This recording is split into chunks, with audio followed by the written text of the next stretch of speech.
her life and redefining able. In making her comeback to athletics and racing, Trisha took the lessons she learned through her injury and rehabilitation with her to the starting line, realizing that life is just another sport, and the training that we do makes a difference between simply being in the race or raising your arms across the finish line. Embark on a journey of self-discovery and explore the essence of the human spirit with our speaker as she shares how strength, courage, and perseverance turns I can't into I can when faced with seemingly overwhelming challenges. Please welcome Trisha Dowling.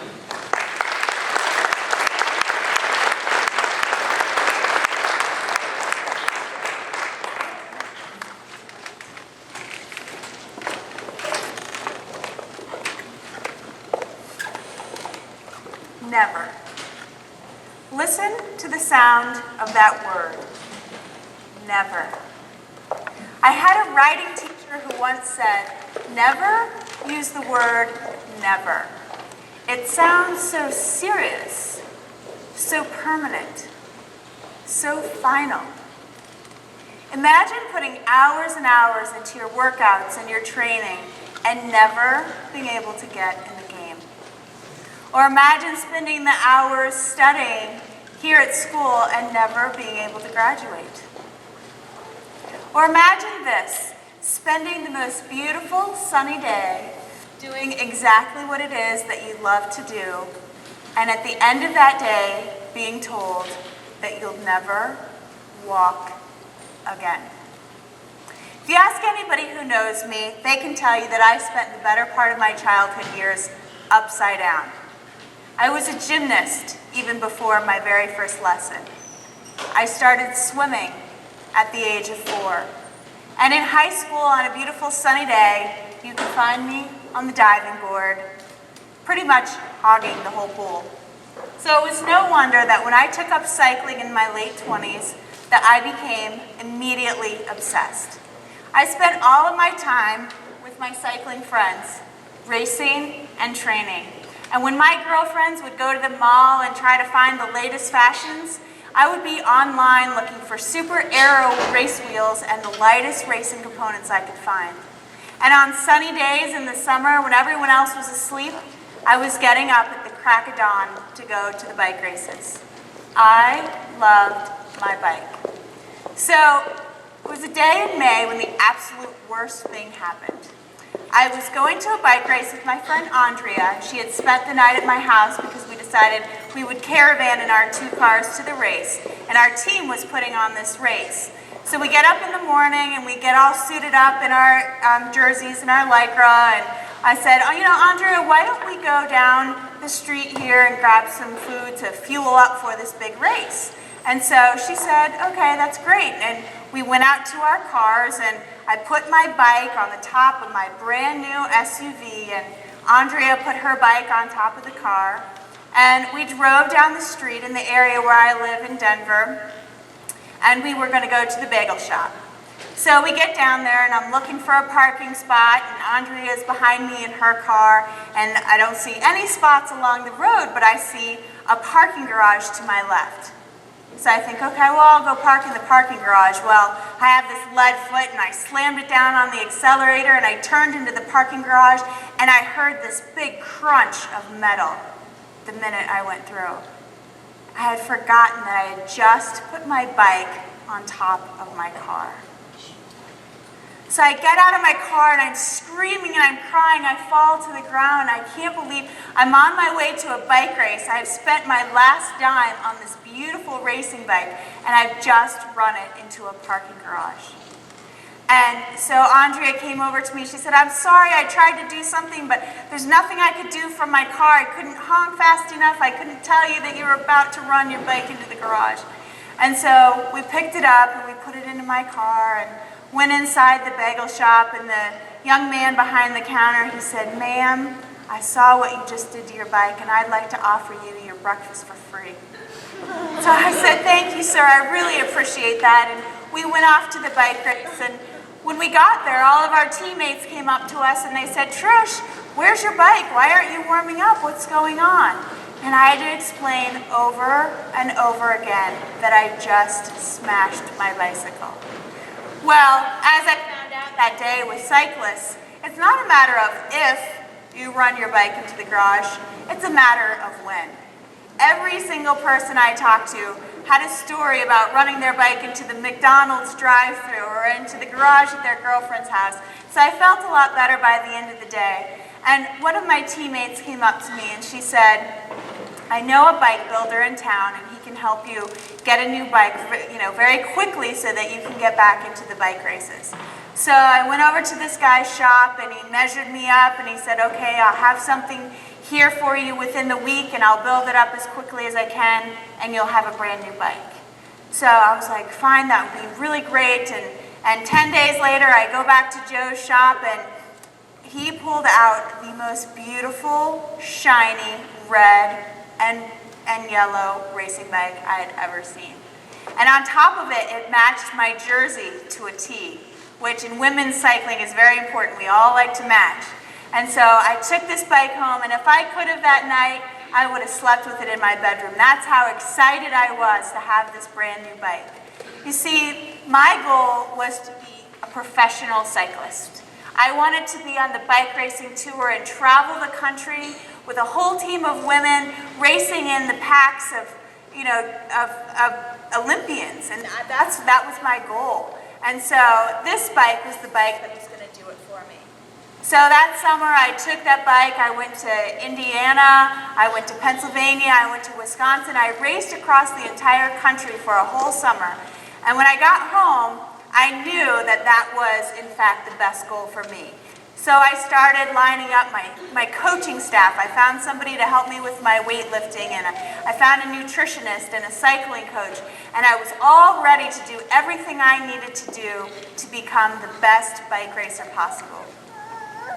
So in September, my friend Matt, who is also a bike racer, came to visit me, and we decided one day that we would go out do some sightseeing in Colorado since he was from the East Coast and wanted to see a little bit about where I was training in Colorado. And so we're riding out to a place called Lookout Mountain. And I took him there because the altitude, I wanted to see if I could make him suffer. He wasn't used to riding and training at the high altitude, and so I take him to this place called Lookout Mountain, and as we're riding along, I'm telling him all these things that I'm going to do so that I can become a professional bike racer. And we get to Lookout, which is a 4-mile climb straight up, a whole bunch of switchbacks, and we rode all the way to the top. And when we got to the top, there's a small restaurant up there, and we stopped in the restaurant to fill up our water bottles. And on the TV was the Olympics. And I said, Matt, that is exactly where I want to be. You see right up there, the Olympic Games, that's where I'm going to go one day.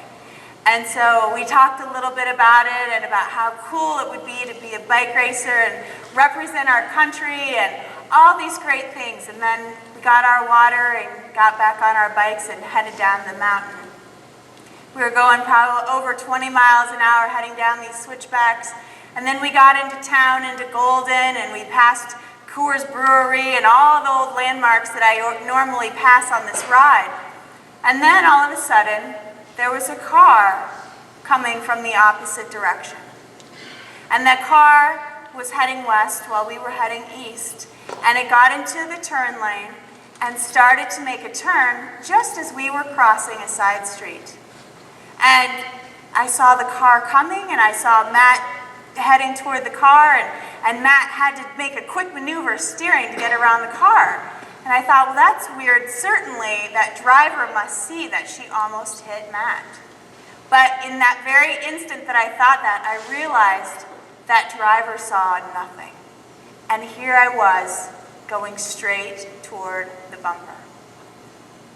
Well, the front wheel of my bike hit the front bumper of that car, and I was ejected from the bicycle. I flipped in midair. I landed on my back on the windshield and fell to the ground. And as I lay there on the ground, I realized I couldn't feel my legs. Now, for a bike racer, that's a bad thing. You can't feel your legs. And so I heard Matt, he was yelling at the driver above me, and I could hear neighbors coming out and people coming to the scene trying to figure out what happened. 2 women who had just been passersby stopped, and they were asking me questions, trying to keep me alert, and they asked me what my name was, what day it was. One of them even tried to take off my helmet.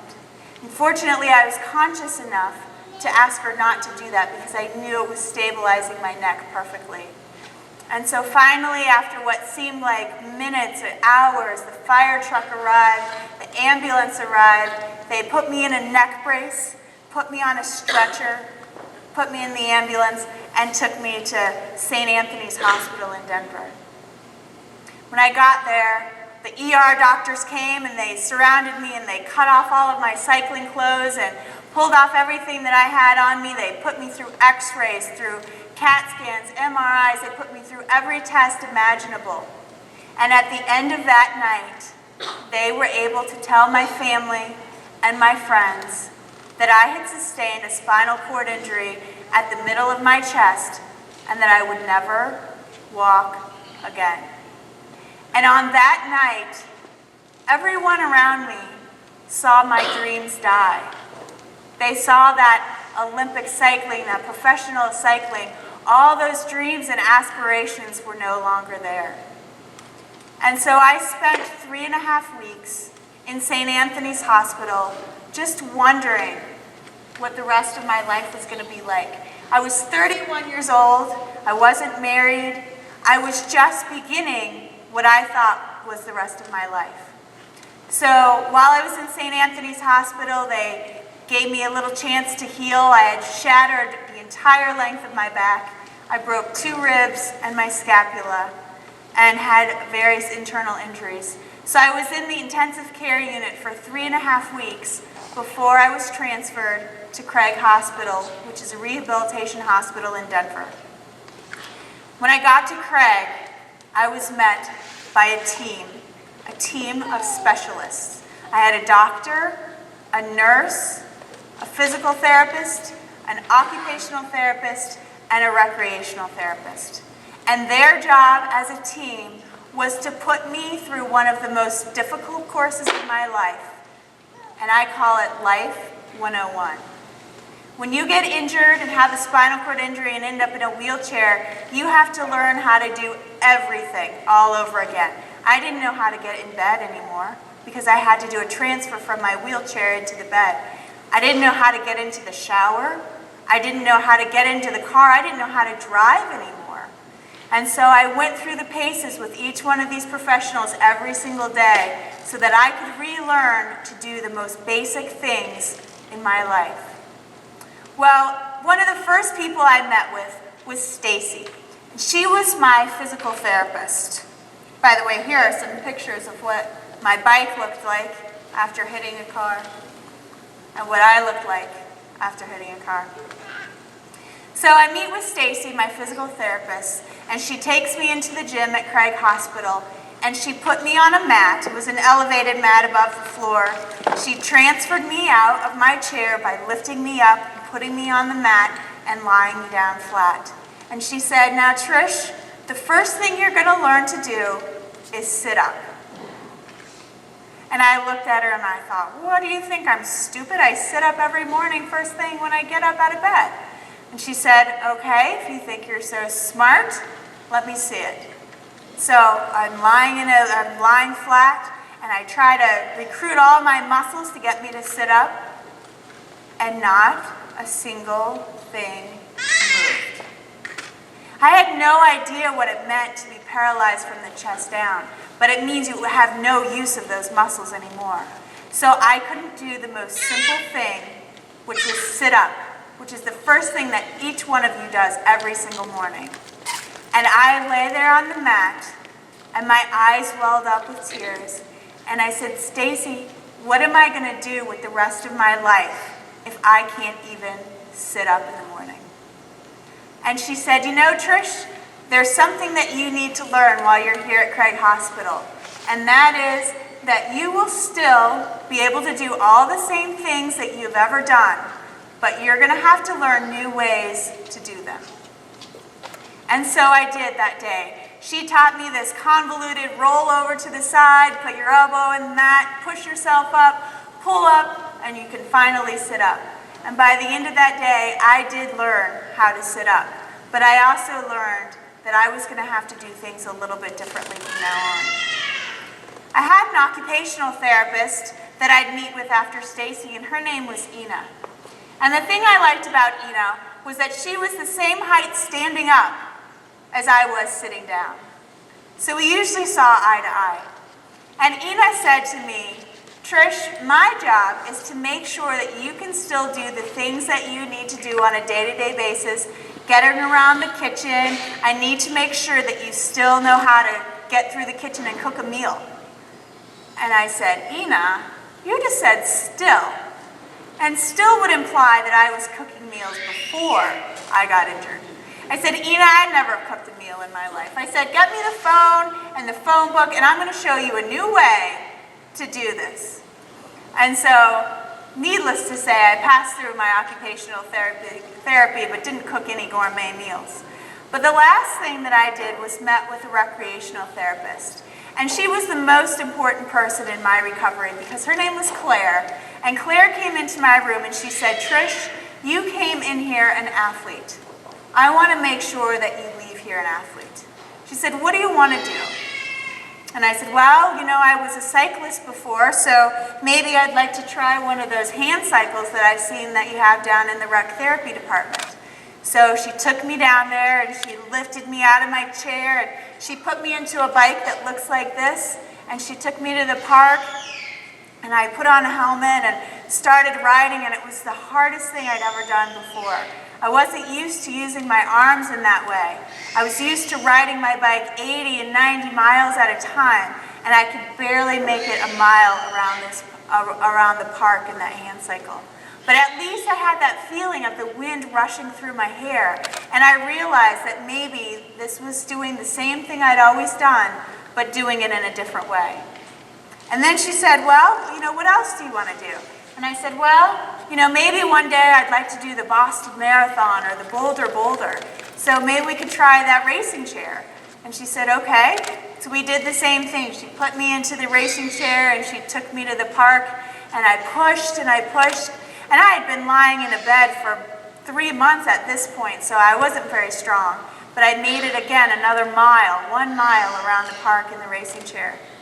And then the last thing she said before I left Craig Hospital, she said, well, why don't we try to swim? You've been a swimmer for your whole life. You probably would do really well in the pool. So she took me to the pool, which is about 15 feet across, and I said, oh, this is going to be no problem because I had done so many pulling sets in my swim practices where you put a pull buoy between your legs and you only use your arms. I'm like, I am so used to just swimming with my arms, I can do this no problem. So she said, okay, so she got me positioned on my stomach so I could do some freestyle, and the minute she let go of me, I sunk to the bottom of the pool. I had no idea that I was carrying 2/3 of my body of dead weight, that I had absolutely no strength, that my legs were going to spasm in the cold water, and that I wouldn't be able to swim a single foot. So she pulls me up out of the water and she's like, okay, let's give it another shot. And I said, okay, so I started trying to do it again, and the same thing happened. I sunk to the bottom. So she pulled me up and I said, you know what? It's not worth it. This is just going to have to be one of those things that I can't do anymore. And I had her get me out of the pool, and I got in my chair and I went crying back to my room, and my mom had been sitting there watching the whole thing. And after I left, she told Claire, she said, Trish threw that same tantrum when she was 4 years old and learning to swim for the first time. I'm sure she's going to be back here again. So I didn't ever go back to the pool. I left Craig Hospital in January, the end of January, after I had had the accident in September. So I was in the hospital for a full 4 months. And when I got home, it was so quiet. There were no more nurses, no more call buttons, no more patients in wheelchairs. The whole world seemed to be inaccessible. And I started thinking in my mind about all those things that I would never do again. I would never go for a bike ride. I would never climb a staircase. I would never be able to do the activities that my friends were doing. And I started feeling sorry for myself. And I thought, What's the point? I'm 31 and this is the end of my life. But then I realized what Stacy had said about seeing things differently. And I realized that I needed to look at being in a wheelchair a little bit differently than I was seeing it. I was seeing it as the end of my life. I was seeing it as the worst thing in the world. But you know what? When I started seeing it as a new sport, I started getting results. I thought, you know what? Being in a wheelchair requires strength. I have been spending hours and hours in a gym lifting weights, trying to get stronger my whole life. It takes mental fortitude. Those are the things that you learn, all of you learn, out on the playing field, on the court. Those are things that you work on, and you are very special as athletes to have that type of mental attitude. And it takes emotional strength.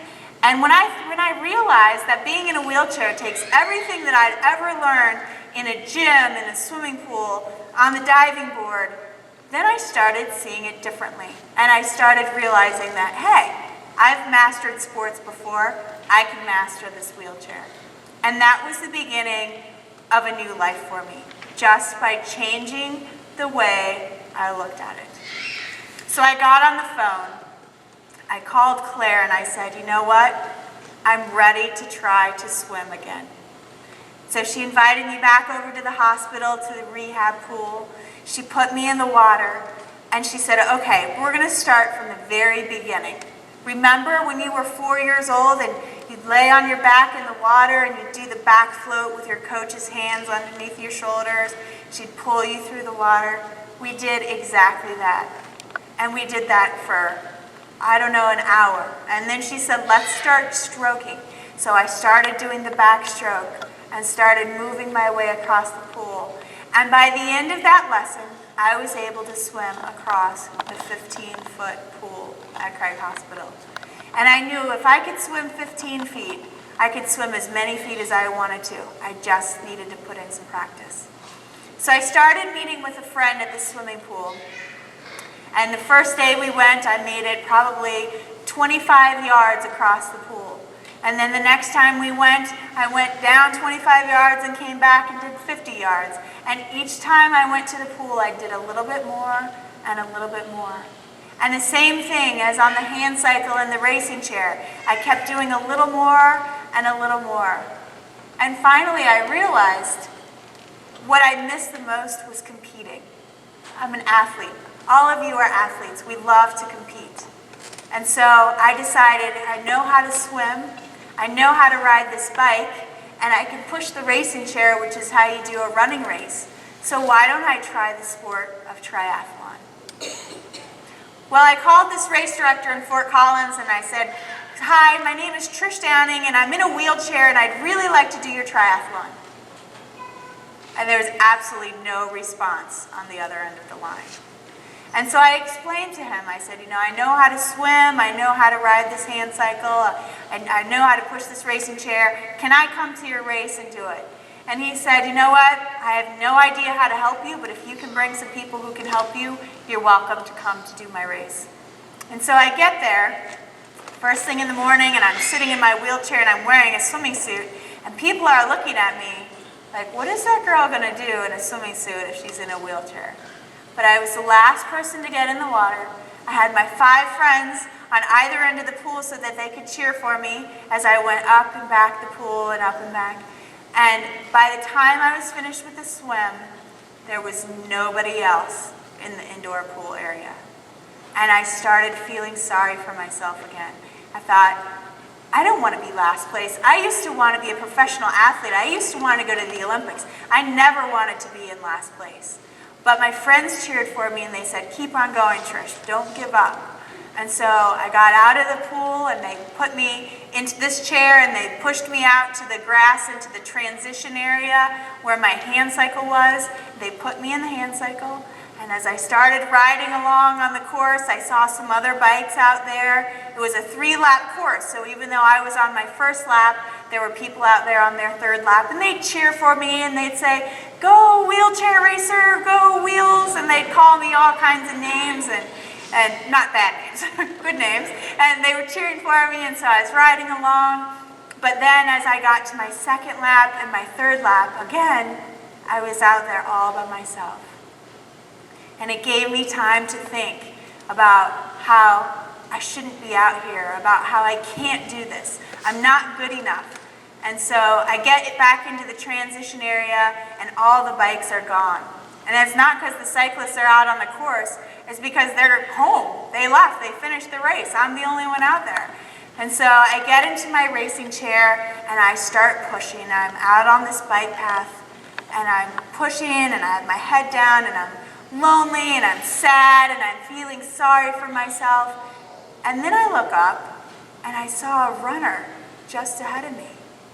And I thought, oh dude, you are going down. And so I started pushing harder and my competitive nature kicked in and I'm like, I can get that guy. And if I get that guy, I won't be in last place anymore. So I pushed and I finally reached him, I caught him and I passed him. And I kept on going and kept on going, and I passed another runner and another runner and another runner, and in all I passed 7 able-bodied athletes who had started in front of me, and I had caught them. So when I crossed the finish line, I threw my arms up in the air. I thought I was not last place. I used to always shoot for first, but now I shoot for not last. And so when I left that day, I realized that my dreams really hadn't died, but I had to start seeing them in a new way. I had to change what my dreams looked like. And so I found a coach, and I said, you know what? I want to be a wheelchair triathlete. And there weren't any other women that I'd ever seen in wheelchairs doing triathlons. But I thought, there doesn't need to be anybody else. I can be the first person to do this. I can be a pioneer in this sport, and that's what I'm going to do. And so I started doing longer triathlons and longer triathlons. And finally one day I was watching the Ironman on TV. The Ironman is the biggest, greatest triathlon that you can do. It's a 2.4 mile swim, 112 mile bike, and a marathon, which is 26.2 miles. And I saw that they had men in there in wheelchairs doing that race, and I thought, you know what? I want to do that race too. And so I called my coach and I said, what do I have to do to get into this Ironman race in Hawaii? And he said, well, there's this really gnarly half Ironman race that you need to do in Texas. And so I said, okay, let's train for it. That's what I'm going to do. Well, the race was in June of 2006. And I thought, being from Colorado, that Texas could be nothing but flat. Well, I got there and I found out something different. This race began in a lake, Buffalo Springs Lake, that was at the bottom of a canyon, which meant after the swim, I was going to have to climb a hill. And there was not just one hill, but there were 8 hills in this race. They ranged from 3% to 9% grade. It's one of the hardest half Ironman races in the country.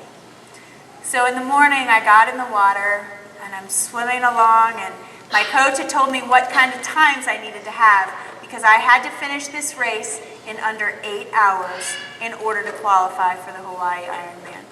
So I get into the water and I have a friend who's swimming next to me as my swimming guide because I'm swimming backstroke and she's helping me figure out what direction so that I can follow the course.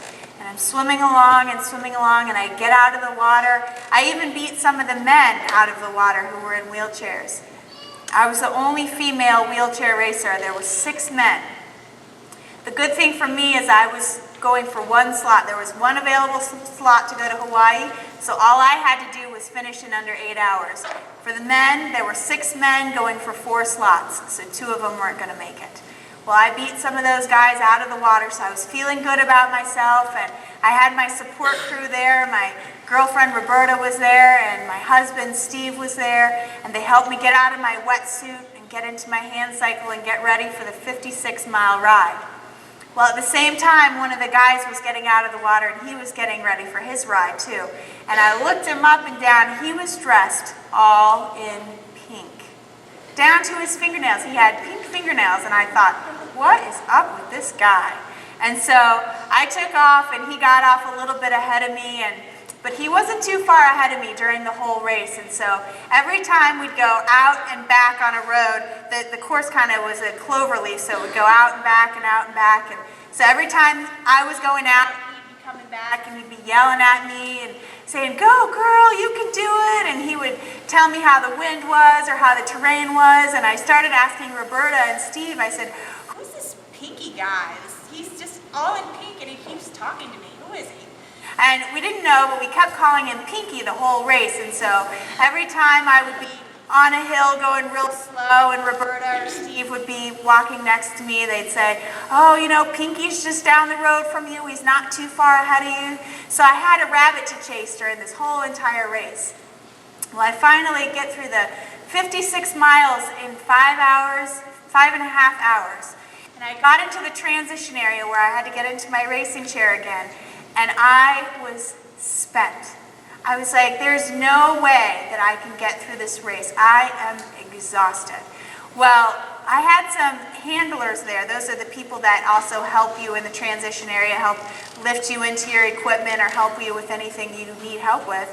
And the handlers were a bunch of kids, high school kids, from an ROTC group locally, and they were there being supervised by their sergeant. And when I was whining in my racing chair saying, I can't go on, that sergeant came up to me and he pointed his finger in my face and he said, ma'am, keep your eye on the goal. And I said, okay, sergeant. And so I got in my racing chair and I started pushing off, and I knew I had just enough time to get to the end of the race in 8 hours. So I was pushing and I was pushing, but I did not realize just how steep the hills were on this running course. Because again, I'm going in and out of these canyons. And so you can see on the racing chair that that front wheel is really light and very small. So if you're going up a really steep hill, it starts popping off the ground and making you tip over. And so as I'm going up this steep hill, I start feeling like I'm going to tip over, and I thought, oh no, I don't want to do that. So I turned around and started pulling up backwards. That's how you go up a really steep hill. And then I stopped because I wasn't getting very far, and I started to cry. And I thought, okay, I'm going to try forward again. So I turned around and I went forward some more, and then I turned around and went backwards some more, and then I stopped and I cried. And I kept doing that. I did forward, backward, cry, all the way up this hill. And I finally made it to the top, and I looked at my clock and I was like, my time is running out, but I still have time. So I kept pushing and pushing and pushing, and then I get to the next hill, and it was the same thing. And when I was in the middle of the hill, I just stopped and cried. My friend Roberta had been walking next to me, and I said, you know what, I can't do it. And I started crying, and she did what any good girlfriend would do. She cried with me. And then she said, Trish, you need to get it together. You need to keep on going. She said, first of all, you are the only female wheelchair racer out here. If you can't get first place out of one, she said, we're going to have a problem. So you need to keep on going. And so I kept pushing and I kept pushing. And I got up that hill and down the next hill into the turnaround, and I'm on my way back, and I'm realizing that my time is going away. And I keep looking and I'm pushing and I'm pushing, and my clock's saying 7:55, and I'm pushing 7:56, pushing 7:57. Finally, my clock hits 8 hours, and I was done. I hadn't gotten to the end of the race, but I also hadn't qualified for the Ironman in Hawaii. And I realized I had just put in 25 hours a week of training. I put in all this time, all this money, all this effort to get so close to the finish line. I am 5 miles away from my dream goal, and I haven't made it. And I asked Roberta, I said, just go get the truck, put my stuff in the truck, let's drive back to Denver. I don't want to be here anymore. And she said, Trish, you know what? Just get to the finish line. She said, it's okay if you don't qualify this year. This has been some good experience, but just get to the finish line and cross it. And so I said, okay. So I kept on pushing, and I was mad, and I was saying awful things to myself in my head and feeling bad about myself, and thinking that this just sucks. I don't want to be here. Well, I crossed the finish line. I get to my transition area, I get out of my racing chair and into my everyday chair, and that guy all dressed in pink, Pinky, he came up to me and he said, right on, sister, you're going to Kona. And I said, shut up, Pinky. I said, I did not make the 8-hour time cut. And he just looked at me like, Pinky? And he said, yeah, you're going to Kona. He said, Trish, the time cut was 8.5 hours. He said, you finished in 8 hours, 29 minutes, and 46 seconds. He said, you have 14 seconds to spare. And I realized in that moment, had I given up, had I stopped and cried a little longer, had I felt sorry for myself another few seconds, I wouldn't have made it. But I kept on going. I didn't give up. And that was one of the most important lessons I've ever learned, is that if you don't give up, you never know what's going to happen next. And now, I'm not telling you these stories because you guys don't know about comebacks, you don't know about goals reached, but I'm telling you these stories to be mindful about the things that you're learning as athletes. When I was in Craig Hospital, they kept telling me, you're going to have a much easier time getting through rehabilitation because you're an athlete. And I never really knew what that meant in the beginning, but then I realized that athletes are used to challenges. We take on challenges. That's what we live for. We like pain, don't we? Pain, yes, bring it on. And that is what got me through my rehabilitation. It was the strength that I had acquired. It was the mental tenacity that I had. And so I want you to be mindful that you're learning that here, being athletes in school. The other thing is that after I finished this half Ironman in Buffalo Springs, I worked with a sports psychologist. And that sports psychologist taught me something I'd never used before, and that was a power word or a power phrase. She said, Trish, you need to have things that you can say in your mind that you can be positive with when you're going through these difficult parts of the races. Either a word or a phrase, something that can keep you going every time you want to give up. And she said, what do you think that word or that phrase could be? And I said, you know what I learned in Buffalo Springs is that it isn't over until it's over. And she's like, all right, that's your power phrase. So now every time I get into a race, I tell that to myself. When things get tough, I say, it isn't over till it's over. When I start falling behind an opponent, I say, it isn't over till it's over. And I did a marathon last fall in Minnesota where that happened. I had a mechanical on my racing chair at the starting line, and I was against this girl who I knew was absolutely even with me in ability. And I knew it was either one of us was going to get to the finish line first. And she took off ahead of me. And because of my mechanicals, because of my problems with my push rims, I couldn't catch her. But I said to myself, it isn't over till it's over. This is a 26.2 mile race. I said that to myself for 17 miles. At mile 17, I said, this is where I go. And I pushed and I pushed and I passed her and I didn't look back. And if I wouldn't have had that little mantra of mine that it wasn't over till it was over, I wouldn't have kept pursuing her, but I did. And at mile 17, I passed her and went in for the win at 26.2 miles.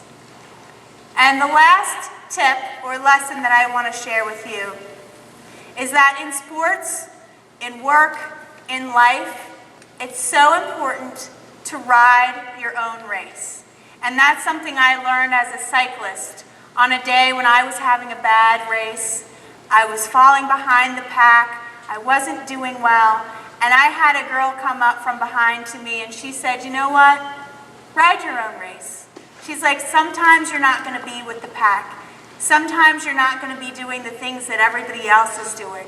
Sometimes you're going to feel a little bit alone out there, a little bit like you're not good enough, but it might just be the day. It might be that you need to work a little bit harder. But ride your own race. And I think in life that's one of the most important things I've learned. Because I look out at other people and I think, you know, oh, I can't walk anymore. I can't do the things that I used to do. But when I'm riding my own race, I'm being happy for being me. I'm being happy for being alive. I'm being happy for the greatest opportunities that being in a wheelchair has offered me. And so, if nothing else, I'd like to share with you guys as you go out, whether you're still in school here or you're graduating this year, to go out into the world and ride your own race.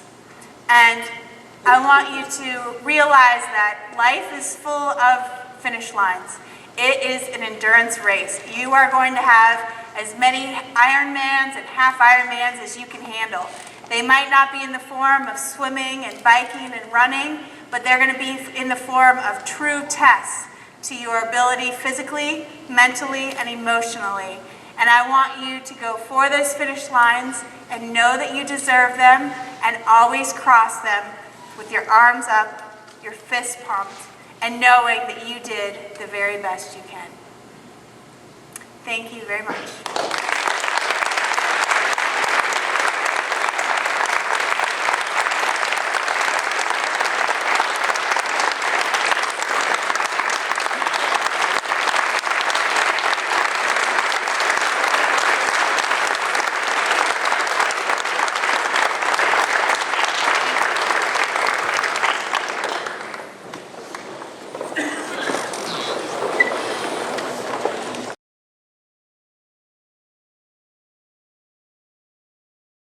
Without their help, you guys would not be here tonight.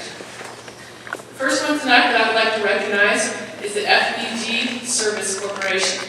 FBG has been here, I believe, since 1996. And they're the ones that keep your facility right here clean. They come in, they take, I know for all of our home games, they take a lot of stress away from me. They come in, the facility is clean, my locker rooms are clean, there's towels on the bench, there's water, there's cups. Anything I've ever asked for out of their company, I've always received. Their staff is always a pleasure to work with, even when they know what our offices look like on a daily basis. So first of all, I'd like to recognize Rich and Maria Robles here, who run FBG Service Corporation. Please come up.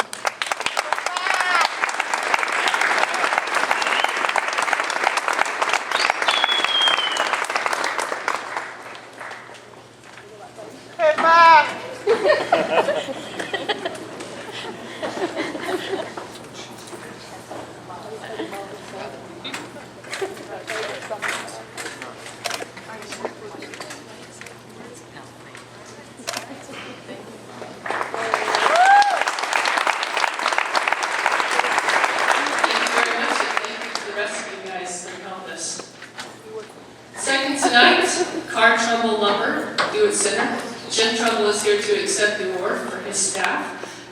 Jim has been everything to us for a lot of different things that we do. You know, he not only is a booster that comes to a lot of our events and supports all of our kids, he's a dorm parent for our families as well. They're currently dorm parents to Fatima Balza. And he likes to think that he's the one that helped her get to Penn State next year with all of his guidance. Jim has really been instrumental in helping us with both repairs of the softball field, the baseball complex, and anything that we really need. When I first moved back here and stepped into the position as the AD, Jim was very helpful in trying to give me some connections within the community to help do some things and help better our programs. So our second patron of the year tonight, Jim Trumbull with Car Trumbull Lumber.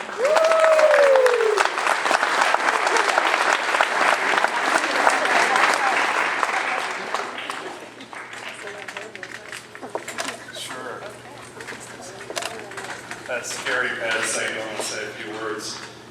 Trish, next time I have a tough customer, remember that dude, you're going down, so thank you. To head the athletic department, Dr. Ely, the administration, on behalf of all of us at Car Trumbull Lumber, we appreciate this recognition. We appreciate being a banner up on the ceiling. And as Pat said, when she first came here, one of her goals was to get youth student athletes involved in the community, and she's done that.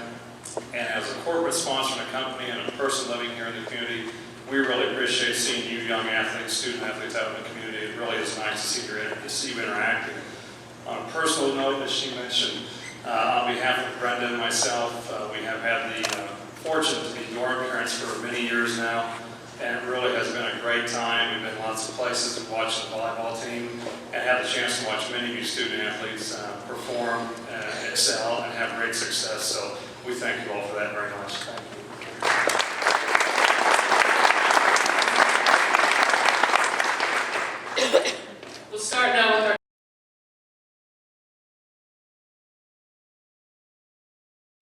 But you can take her up there and it makes you two look a lot better. Yes.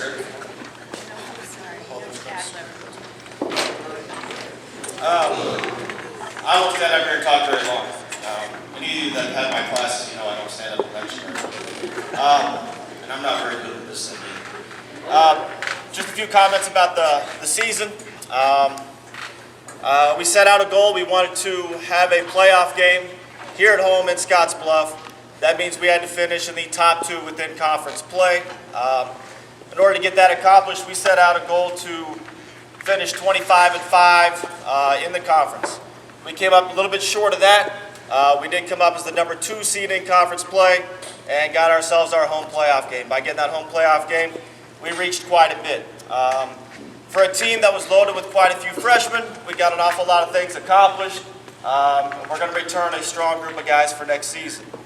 Overall, I know the guys are probably a little disappointed. Myself, I'm very proud of them, very proud of the way they played, very proud of the adversity that they were able to get through throughout the entire season. So for me, congratulations, gentlemen.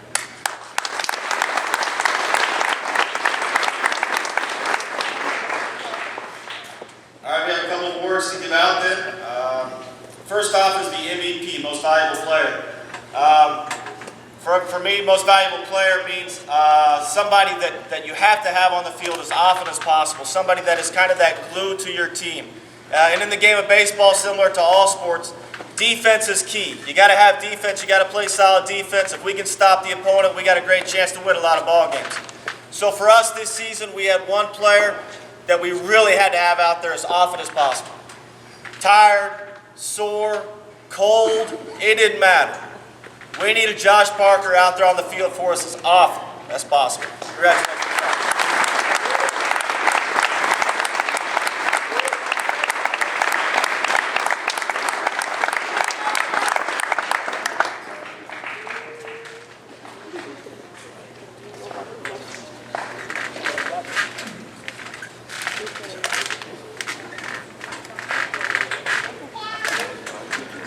Yeah, you gotta get a few nods.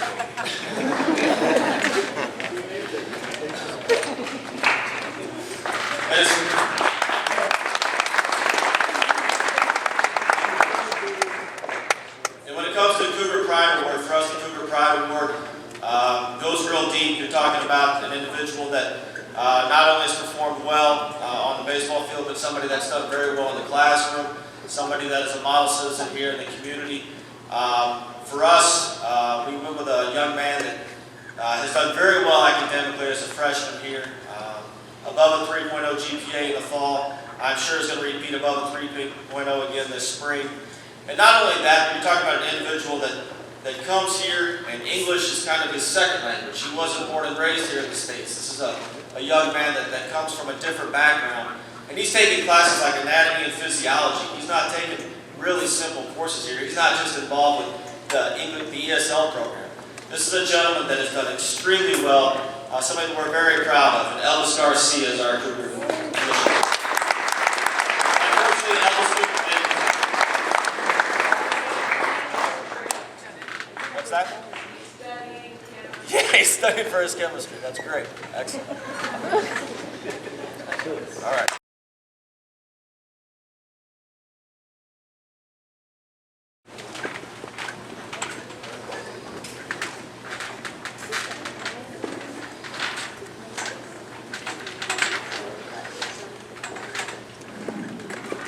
First of all, I'd like to say thank you guys for coming out and supporting our teams, our entire athletic department.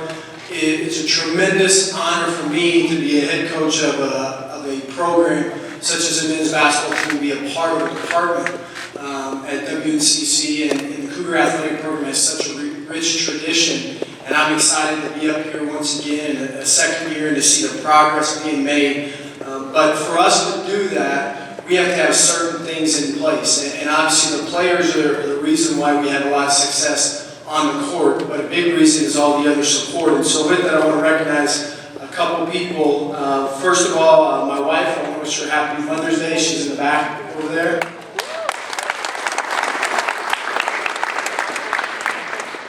A couple things about my two kids, Reagan and Dalton, are in the back. I'm on my way over here trying to concentrate on what I'm trying to do. And my son, for those of you that know my son, most people know my son better than they know me because he tends to get around. But he told me a life lesson today on the way to the Cougar Palace here. He said, "Dad, if you're ever in the water and a shark attacks you, do you know how you get him off you?" And I said, "No," and he said, "You punch him right in the nose." So those are words of wisdom of a 10-year-old.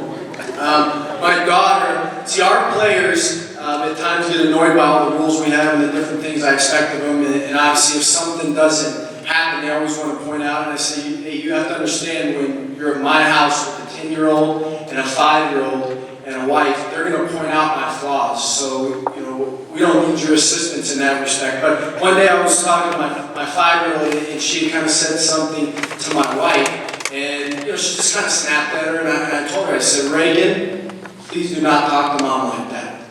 And she looked at me and she said, "Okay, but don't talk with your mouth full."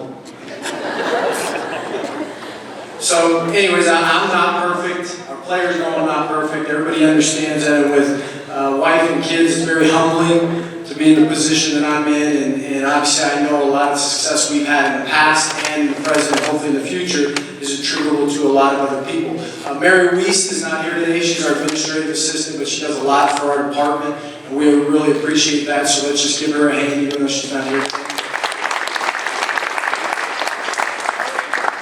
The administration, the boosters, the dorm parents, all you guys ensure that we have success on and off the court. It's impossible without you guys, and we really appreciate all that you guys do to support us in the entire athletic department.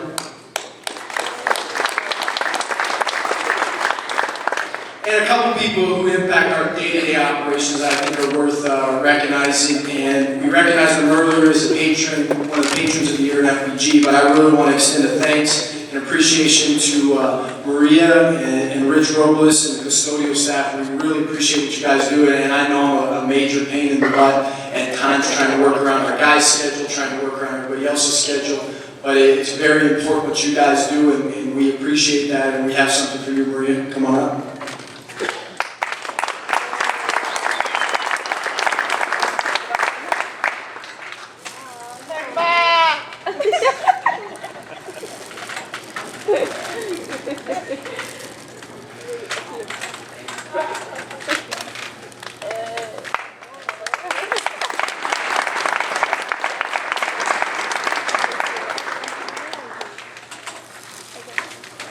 Okay, the other one I recognize, I'm not sure where he's at. He's probably hiding here. Is Mark here? Where do we go? There's Mark. There's Mark, Ryan. Hi, Mark. Mark is probably the least,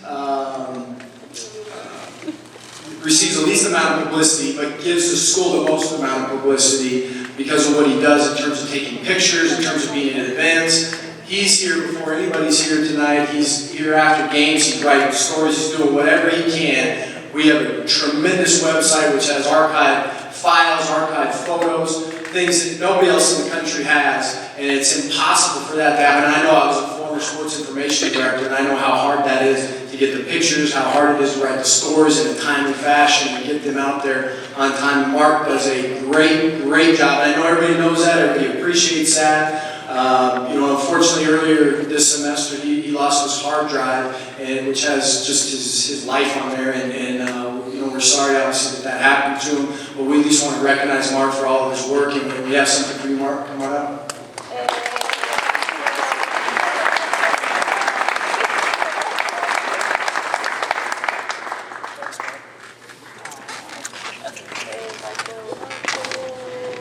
One other person I forgot to mention is crucial to the success of our team in particular, and I know anybody else would say this, but especially the indoor sports are having to deal with them on a daily basis, is Doug Jones, our trainer. The only thing that I've told Doug Jones, I've ever told him in the time here is I said, don't come in the gym when we practice. Because if you come in the gym when we practice, we will inevitably get hurt.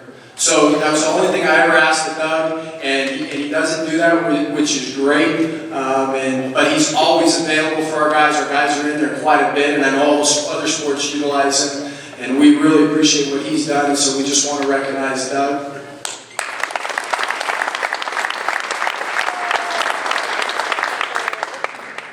Okay, now moving on to our team, and I told Coach Harnish that I would keep it short because obviously Coach Harnish is one that just gets stuff done and then he can go golf. I can't golf, and so in turn I probably talk a little bit longer than what most would, but this group was a very special group, and we have the sophomores up here, and Danny Smith was on a visit this week into the school that he's going to, a Division I school, Morgan State, and he wasn't able to get back here in time, but we have the sophomores up here. What I want to first do is just recognize some of the accomplishments of the team this year, and then we'll have the guys stand at the end.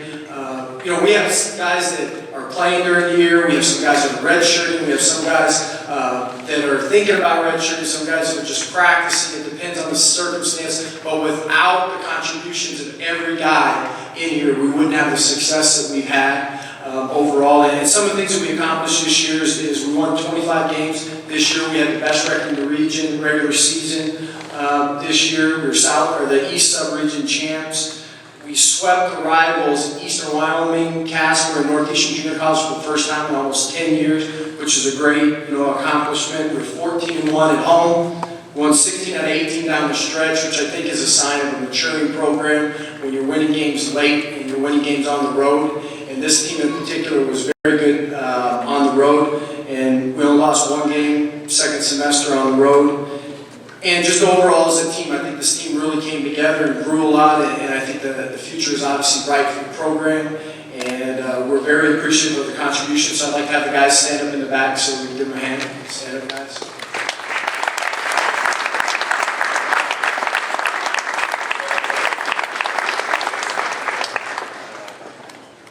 I played for some older coaches and worked for older coaches, and I tend to do things along the lines of what those guys would do. And they always taught me that these ceremonies were really about appreciating the people that helped you, obviously, and the kids that were currently here, but also really appreciating the older guys and the guys who really put in the work and done the things for the program over a couple-year period. And so I think it's important to recognize our sophomores, and obviously I wish Danny were here because he was a big part of our first class here with Lloyd Hickinson and Chris Hamlin. They did a great job over 2 years here. And the things that stood out the most to me weren't the basketball issues with these guys. They contributed all in different ways to our team, and we'll recognize some of these guys individually in terms of their statistics and their awards and their contribution. But I think the biggest thing that we try to get our guys to understand is that this is a total experience when you're here. It's not just about basketball. It's about the schoolwork and also about connecting with the community, because we have such a contribution from the community that's made. And these guys, along with the guys in the back, have contributed so much and try to really give back. And here are some of the things that these guys have done in the time they've been here. And everybody knows this. As an athlete, there's a lot of things that are required of you in terms of what you put in on the court and on the field. But there's a lot expected of you outside of it if you're going to give back to the community. So some of the things that our guys have been a part of, and these guys over 2 years, Lloyd and Chris and Danny, the Day of Caring, we helped obviously paint some houses last year. We were part of it, which was really neat. A young man was granted the Make-A-Wish. His wish was granted through the Make-A-Wish Foundation in Mitchell last year to go see LeBron James play a basketball game, and what he wanted to have the Cougars there to send him off. So our guys went over there and shared in that. We put on a couple mini camps. We had a date night last year, trying to give some of the people in the community an opportunity to take their sweetheart out on Valentine's Day. Our summer camps, obviously, we had some guys this year that volunteered at the hospital.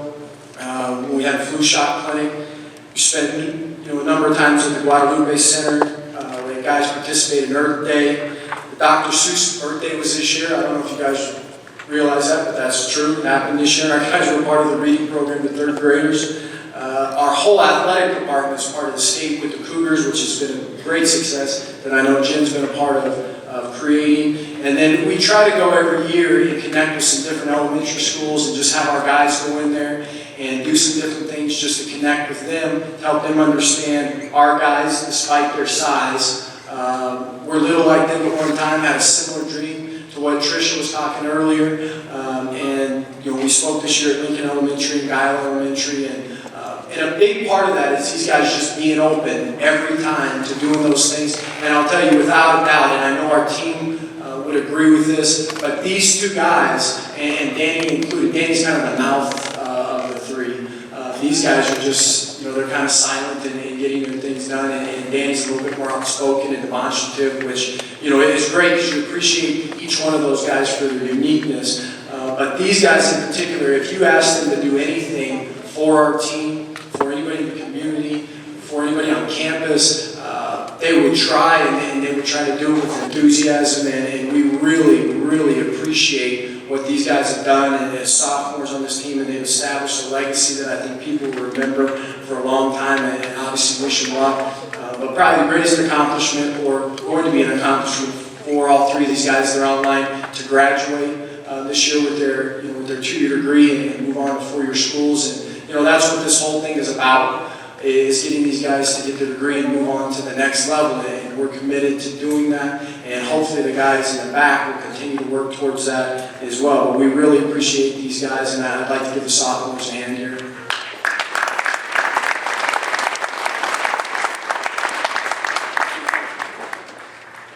Okay, we have a couple of awards here I want to give out, just so that we can recognize a few things. The thing that we're going to hit on right away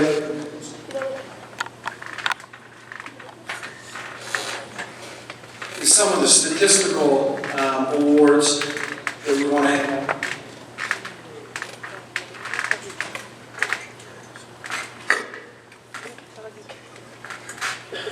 And the guys that are up here, I'll give these to them. The guys in the back, I'll hand these to you later on. But team leader in 3-point percentage, we stand back there, Francisco Cruz.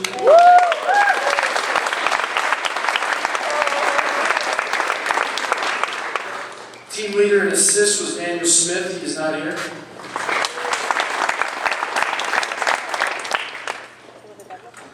Team leader in field goal percentage was Chris Hamblin.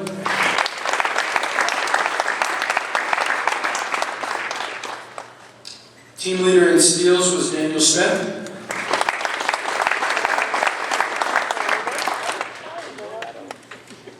Team leader in three-pointers made, Scott Bamforth.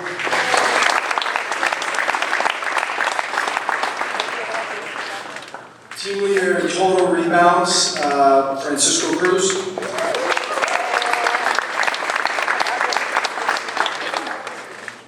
And then 2 other awards that we have here. One is for highest GPA on our team, which is yet to be determined exactly, but we know where it's going to be, which is right near a 4.0, and that's for Saul Torres. It's in the back.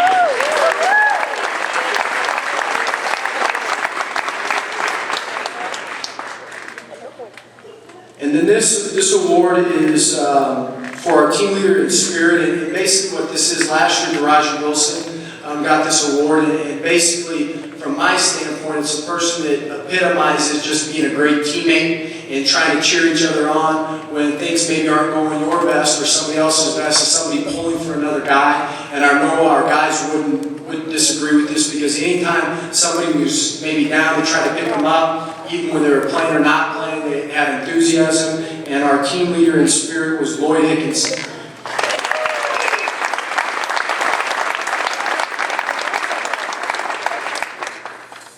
Okay, and the last 2 awards that we had were the Team MVP and the Cougar Pride Award. Team MVP for 2009 was Scott Bamforth.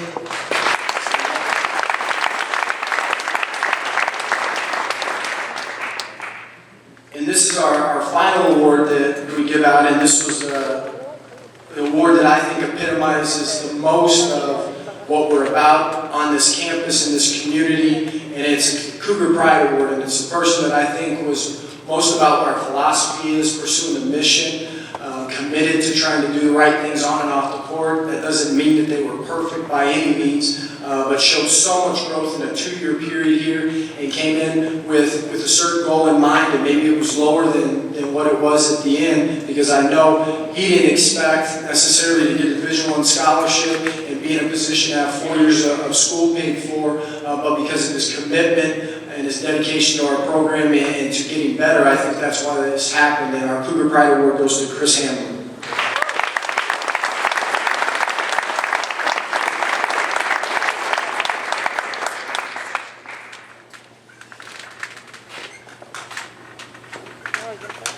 I was really impacted, I hope you guys were, by Trisha Dowling's story. I think sometimes what happens is we view things, and I talk to our guys about this, in 2 perspectives. One, a blessing, one being a burden.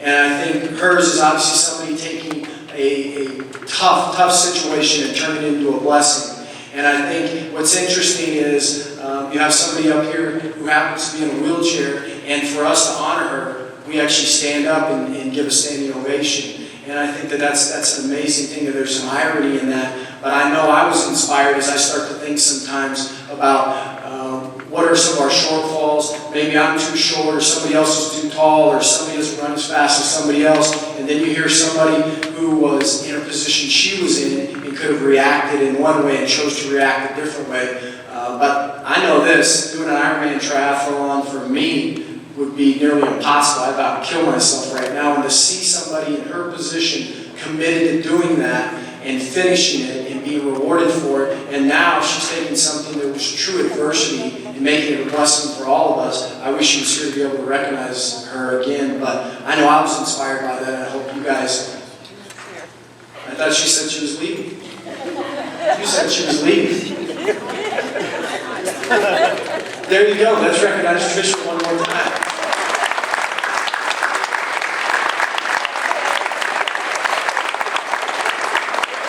There you go. That's what I would have said if you weren't here. About that. Okay. Last person I want to recognize, and then I'm done. Coach Harness said to keep it under a certain time limit. I think I'm doing that, Coach Harness. It's less than last year. Is I want to recognize the person that obviously helps me day to day the most, and I know our guys really appreciate it. Things can't get done without his assistance, and that's from Gianno Young-Pony.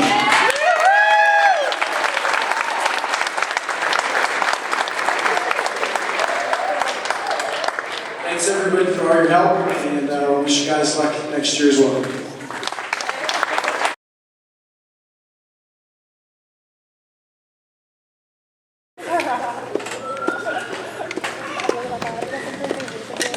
First of all, I'd like to thank everybody for coming out as well. Thank the people down this most that are really coming out tonight, the boosters and the fans, and certainly Doug and certainly MPG.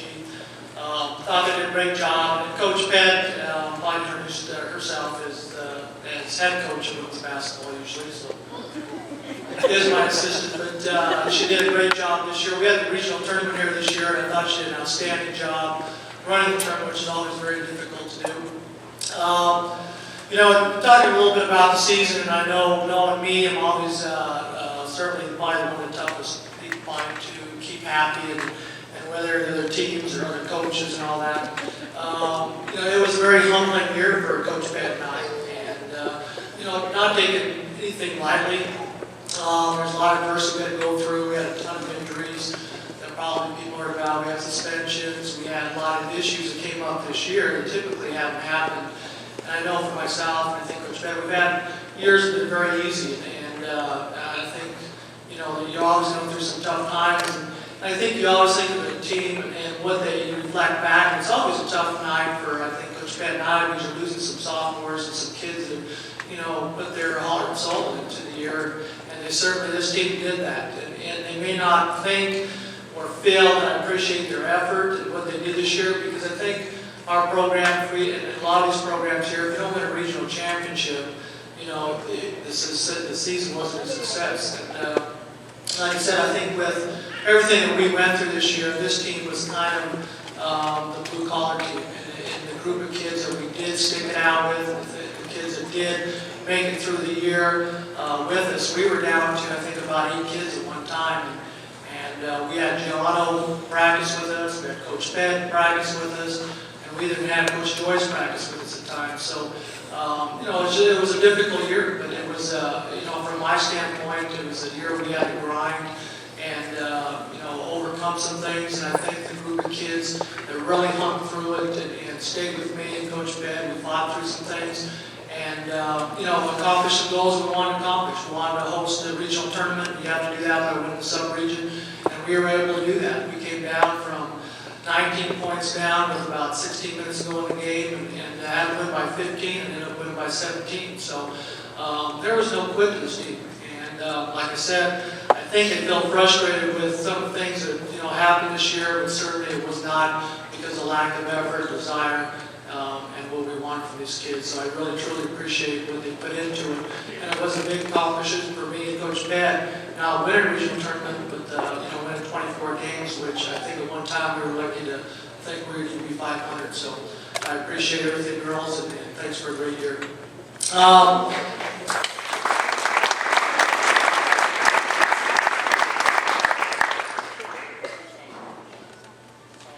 Let's have all the sophomores come up first.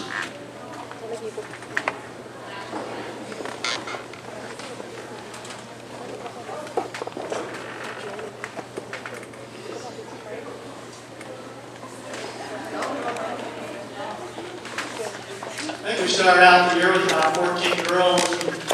We ended up, I think, at about 90 bodies. In fact, we had to bring Ashley Burns out from, she wasn't there this first semester. We were down in numbers. So, certainly, as I told Ashley, we appreciate everything she did for coming out with us. So, really, this is the majority of our team sophomores. So, it's kind of a different type of sophomore group.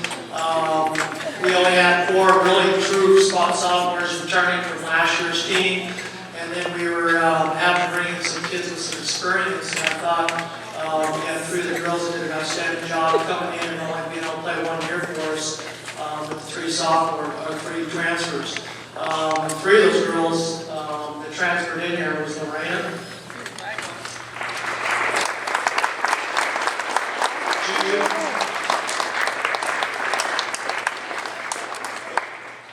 Caitlin. It's always sad they're only here 1 year, and I'd really like to come back and play 2 years for us, and we certainly appreciate their time for the year they gave us, and all had valuable minutes for us, only playing 1 year for us. 2 other sophomores, and again, some of the troubles we had 2 girls that Michelle came back from last year, and she blew her knee out and was out the second semester for us, and then as we finally got things going a little bit, and we lose Selena to an ACL as well before the regional tournament. So, unfortunately, they didn't there both their sophomore seasons, but certainly appreciate their effort. The other 2 girls that kind of stayed out the whole year for us was Tawny and Shaquila, which is more famously known as Q. But certainly, like I said, it's always a sad night to see the sophomores leave, and certainly this group of kids is always going to be heartfelt from my standpoint because of what they went through, and wish they hadn't gone through it, but they survived it, as I myself, and I certainly appreciate everything they gave us.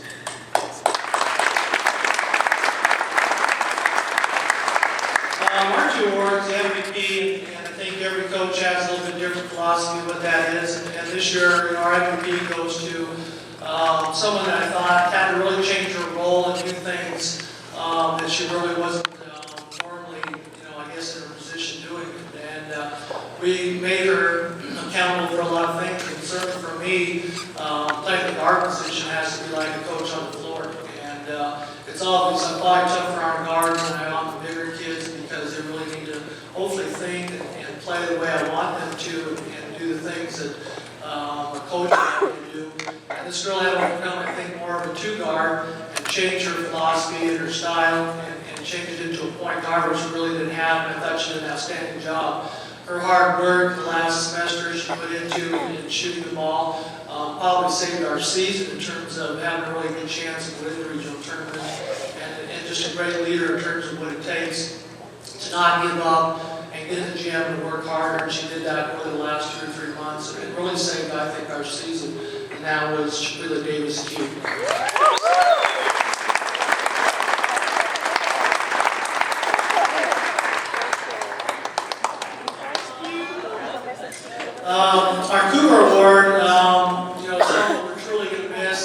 I really would say that for all the kids who come here and are here for a year or 2 years, you know, you kind of come and go, and I know you appreciate Western Nebraska. But this kid really, truly leads blue and gold, and someone that I'll miss, and I know Coach Pat will miss deeply, because she's not only a great kid on the floor, and was very coachable and did all the things, and even more than we asked her to do. She even did things off the floor, and I think she can almost share with her mom as well. Anytime I need somebody to pick somebody up at the airport, or take somebody, or do something, or spend time over the weekend, or holidays, her and her parents opened up their house and to me and Coach Pat. So, like I said, we're truly going to miss her. Could have very easily been our MVP, which she was last year. But I think more deserving that she's certainly our Cougar Award winner by doing everything it takes to be a Cougar, and I appreciate it. Tony Drexler.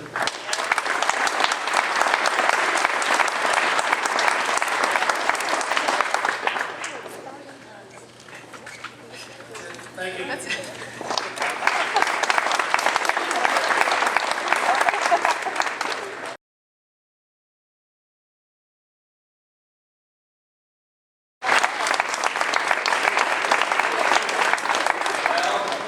Picture this, 5:30 in the morning, August 2nd, 8:30 at night, 9 o'clock at night, August 21st, we're finished with our preseason training. The first thing that I'd like to do is thank my wife, because from August 1st till about August 21st, she sees me about 1 hour a day. And maybe she likes that, I don't know. But I was just thinking while I was sitting out there, you know, it's a big sacrifice. When you're in a family, you have children, as, you know, others have alluded to, and I think that recognition needs to be given also for Jim's wife and Henry's wife. We spend a great deal of time working with the student athletes, and so we want to make sure that we recognize them tonight as well. Starting off with the men's team, we certainly had an interesting year. We brought in a great deal of new players. We had a lot of freshmen who participated in the first year, and you know, it was an up and down season, quite honestly. And I just have to say that I'm very proud of our sophomores who stepped up and really came to rose to the occasion, I guess I should say. We went through a lot of adversity about midway through the season, and there were a number of players who stepped up and took responsibility for the team. And I'd just like to recognize them tonight. If you'd stand up, if you're the sophomores out there, just stand for me, please.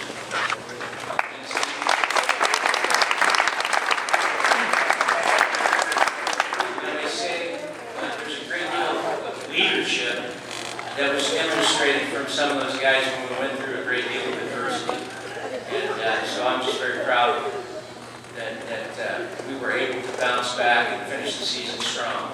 So congratulations on that, fellas. For our 2 awards this evening, we want to give our Most Valuable Player Award out first. And you know, a couple years ago, I got an email for this gentleman, and he sent me a video, and he said, I'd love to come and play soccer with you, but I need a scholarship, and I really, you know, I just don't know if this is going to be able to work out. So we started communicating. I saw his video, liked what I saw. He has been probably the greatest pleasant surprise that I've had here as a coach. And so tonight we'd like to award Cesar Bazana, our most valuable.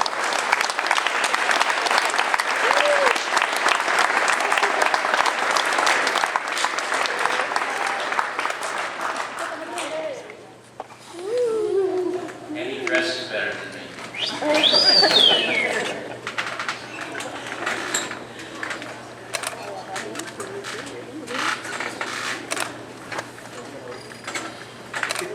The second award for this evening for the men's program.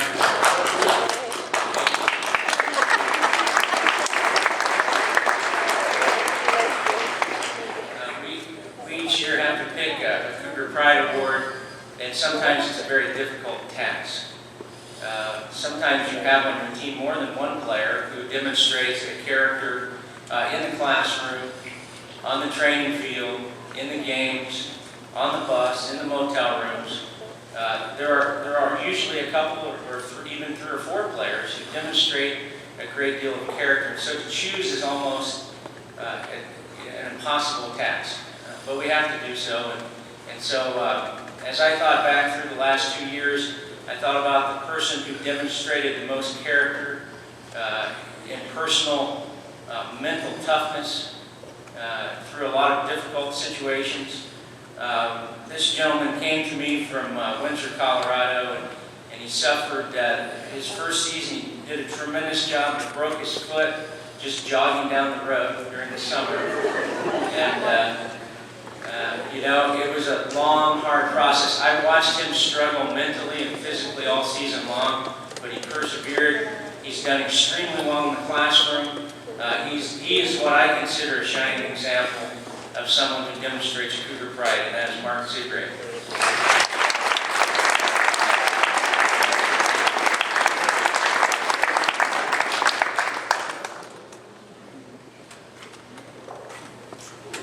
You notice the soccer team got the back table. We've been managed.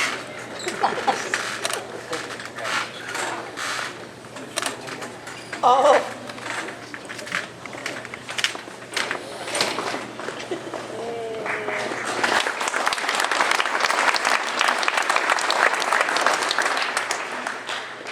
Okay, see, we don't even have to call a new speaker up now, and you only have to listen to one beginning story because I'm coaching both teams, so we'll move on to the women's team.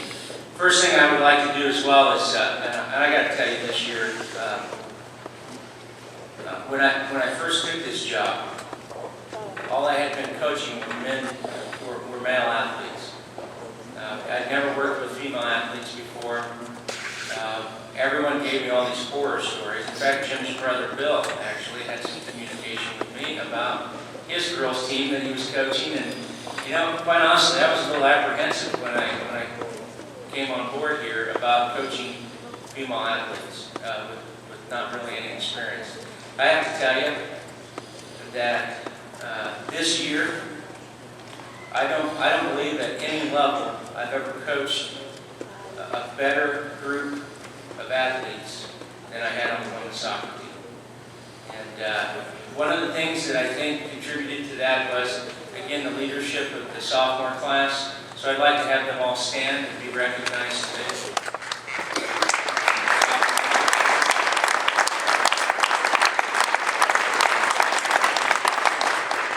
I can tell you something, and I won't go into a long, drawn-out story, but I just want to share this with you because I believe so passionately about what the ladies accomplished this year. We of course, made it through the Region 9 tournament, winning against the number 3 ranked team in the nation, and went on to districts and lost by a goal at the district playoffs. And I have to tell you that we were never the bigger team. We were never the stronger team. We were never the team that had the most skill.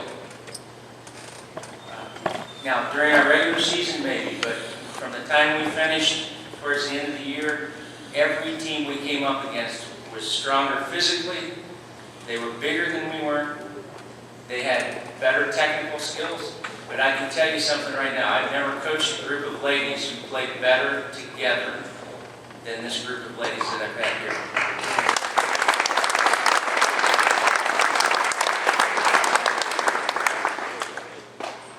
So we chose, of course, to recognize our most valuable player. When we thought about this award, I thought about the last 2 seasons and how well we had done in the realm of our defensive play. And I believe that one of the major reasons that we did so well in defense was because of the player that we had standing in the net. And so tonight we would like to recognize Terry Huntington as the most valuable.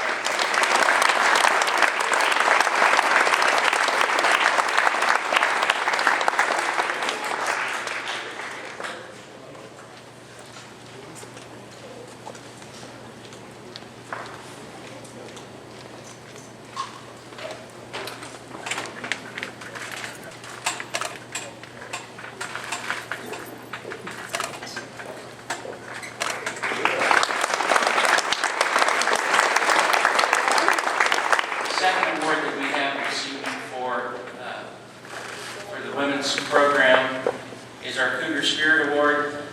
Again, there are some choices that are pretty difficult that need to be made as a coach. I have to say this year, it wasn't close.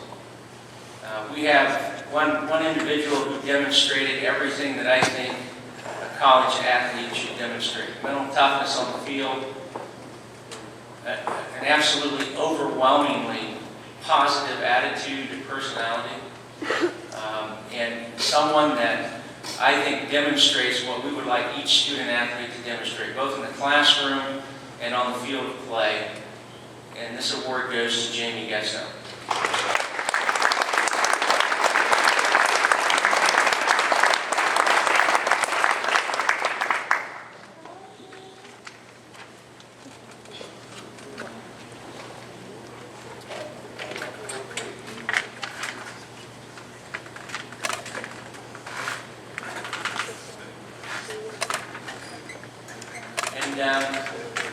We'll wrap it up, but I did want to thank, because I thank Jim and Henry's wives, but I don't believe that I thank Jim and Henry.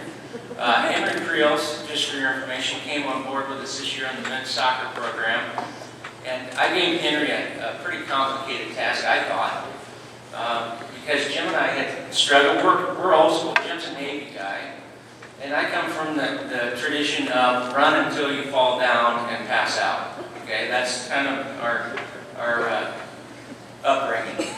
And so when I brought Henry on, I was trying to reduce some injuries with players and tried to make sure that we maintained fitness throughout the middle of the season.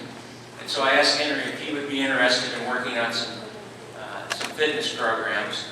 And boy, was I surprised when I showed up on August 1st, because Henry took our group of players and did some fitness work, and none of them died.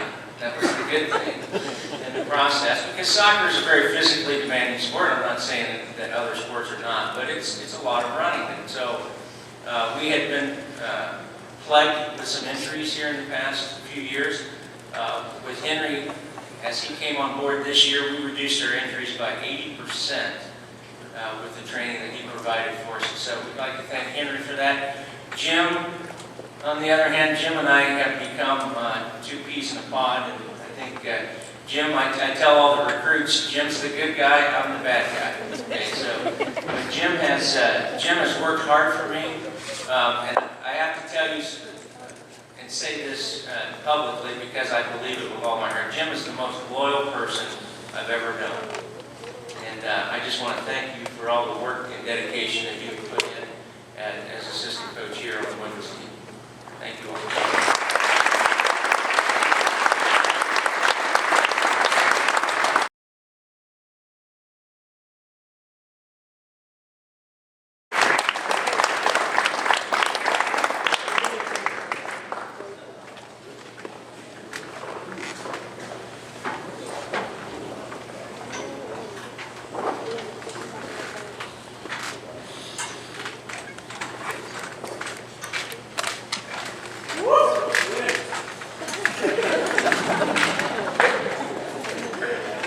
First of all, thank all you guys for coming out. I want to thank all of the mothers that are here.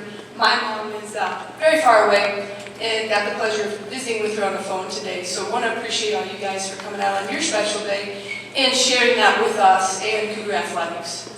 I always laugh because I get up here and my heart starts beating real fast, and Coach Pett will tell you I speak 9 to nothing in the office all the time, so I don't know why in the world I would be up here intimidated by all of you guys, especially since my team says I'm the intimidating one. And we believe now, with Miss Hickey, that Molly is the bad guy now and I'm the good guy. So kind of a team joke for us, but exciting year. Co-champs, tied with Lamar, 12-4 in conference. Obviously we set out a goal for us to be conference champs again, and got close to that. Would like to have had that award ourselves, but fought through a lot of things, only returning a few kids from our squad last year. Definitely was a big surprise for us to do the things that we did this season. So very proud of the girls. Sophomore class, 96 and 28, that's phenomenal. Be very proud of yourself. That's a record that a lot of people won't ever attain in the 2-year program. So Want to wish them the best. They're moving on. We have 10 returners coming back. Very excited. We felt that we were a pretty young program this year and did some phenomenal things. So look forward to them coming back, hopefully understanding a little bit more about what we stand for, and kind of that just because they yell it doesn't mean I don't care about you.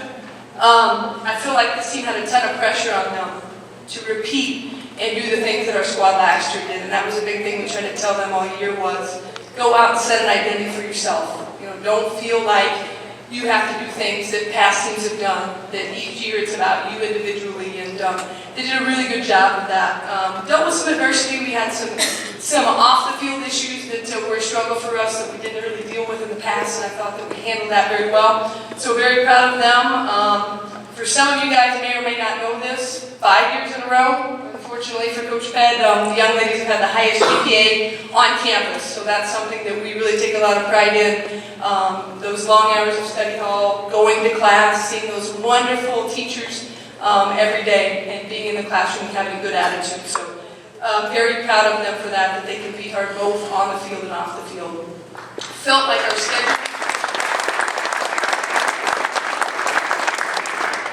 schedule was pretty tough. We went out to Las Vegas in early February, late January, maybe a little too early for us, but saw some tough competition, learned a lot about ourselves as a team and where we needed to get. And I think that throughout the year we found ways to get where we needed to. We just fell a little short in the end. So we had 6 all-region players. We did have the honor of having the freshman of the year as well. So we're really excited about having some of those players back. And at this time, I would just like to go through and just announce the young ladies, if you guys just want to stand up. Casey Simpson, Brenda Hurd,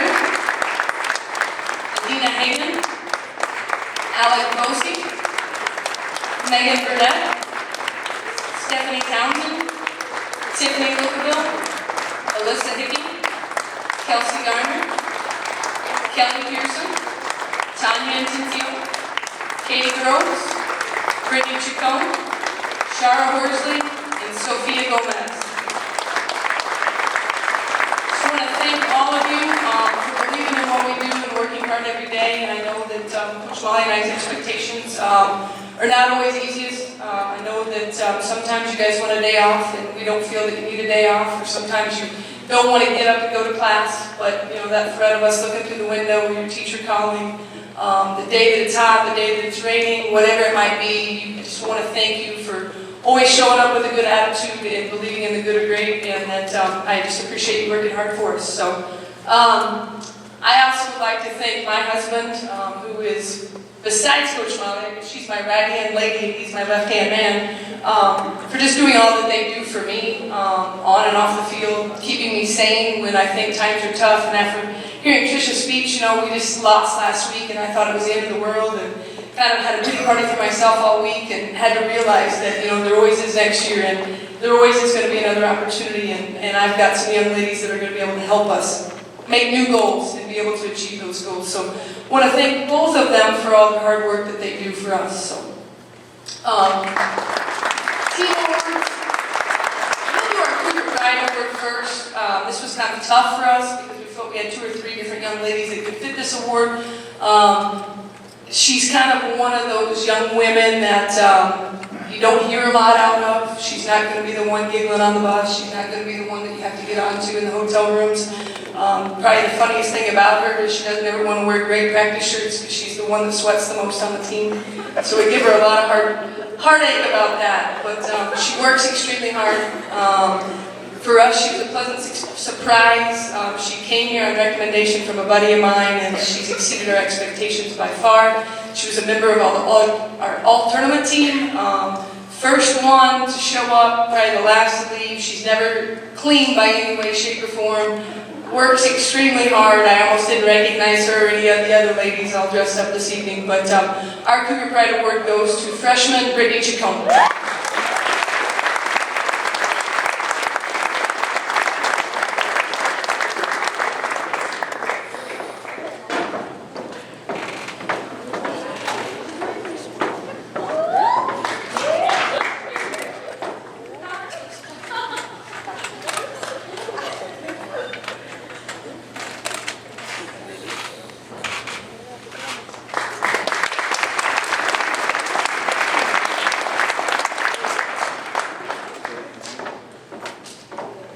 Our Team MVP award goes to someone that Coach Molly and I both feel is a young lady that's going to have a tremendous amount of success in her future, both on and off the field. Always asking for help, always wanting to get better, trying to make individuals on our team better, does everything that a coach would ask for, and that is freshman Katie Robles.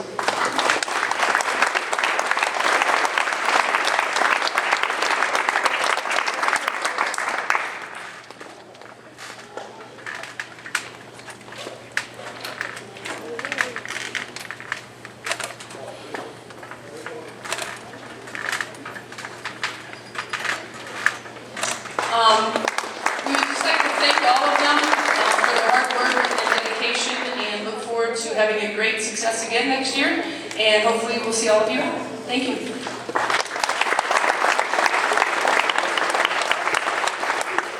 Thank you, Coach Wynn. Our last team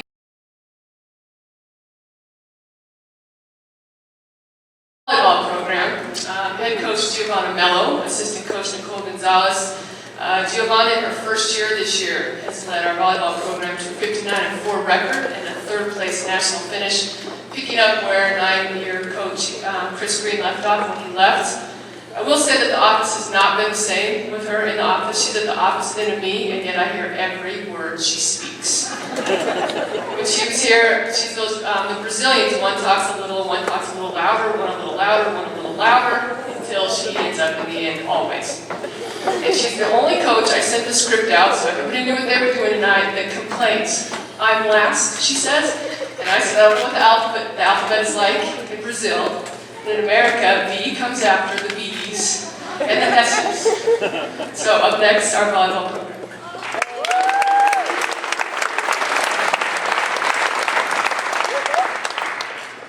I am proud, but I am just as much better than Coach Wynn was.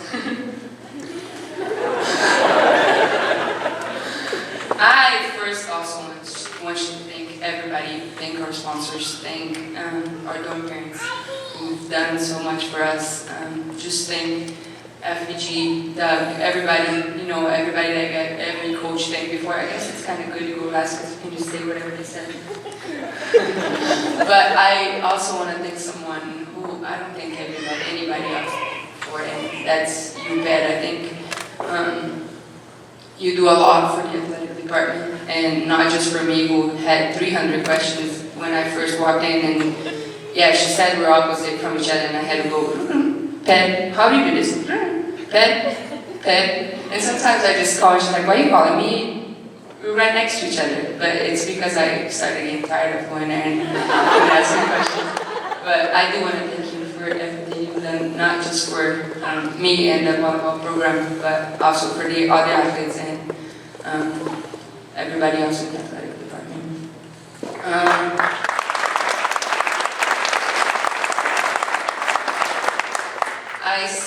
I have a special thing to my assistant, Nicole.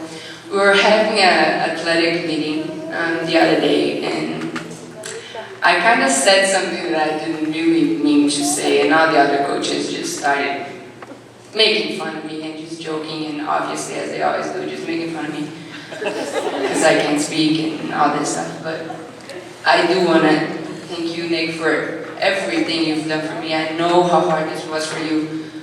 Juan, I want to say I'm sorry for taking the time away from you and Taze, and I do know that you do this because you love being a part of this program, and you love being a part of the volleyball team, and you love the girls more than you love anything else. So I really do want to thank you for everything you've done.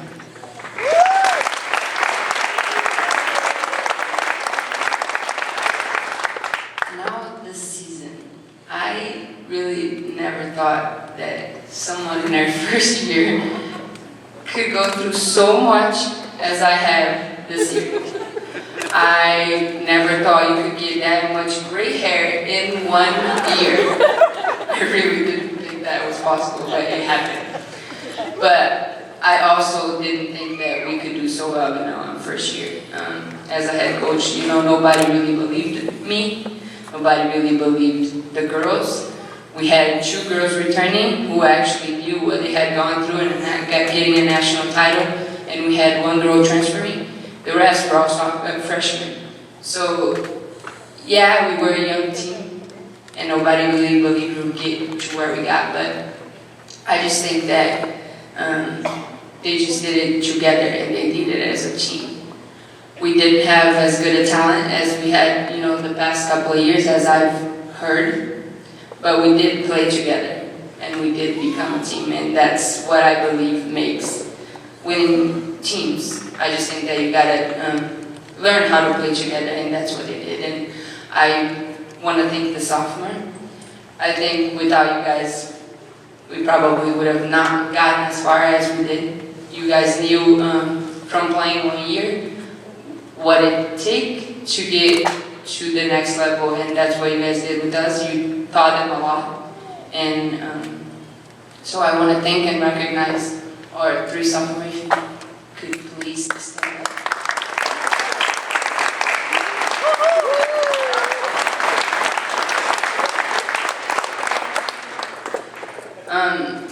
Not just by winning the Region 9 and getting 3rd at National. I don't think that that's just being a successful student. I can't just relate our season to being successful into a couple of accomplishments. I think that we just ended better than we started, and that's something that obviously every team wants, and that's for me being successful. So I do think we were very, very successful this year, and I want to thank all of you girls, not just the sophomore, but all of you for all your hard work, and without you, obviously, we would have not gotten that far, so thank you.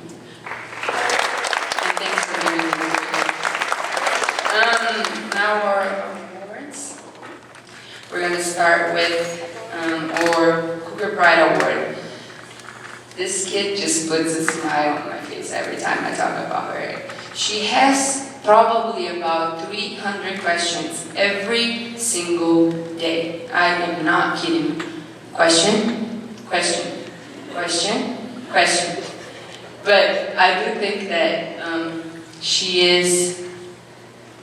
loves WNCC, loves wearing the WNCC colors. She definitely is a pride of our team. She does not realize it, but she does put this team together, and just her personality and the way she reacts and the things she does, not just on the court, but outside of it, and even in our community, and everything she does, it just gets this team together.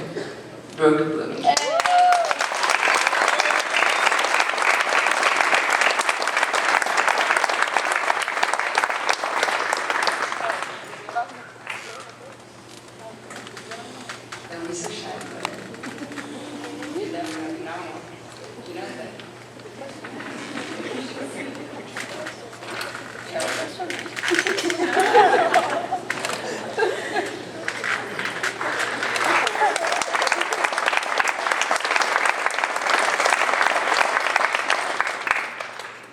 Or MVP award.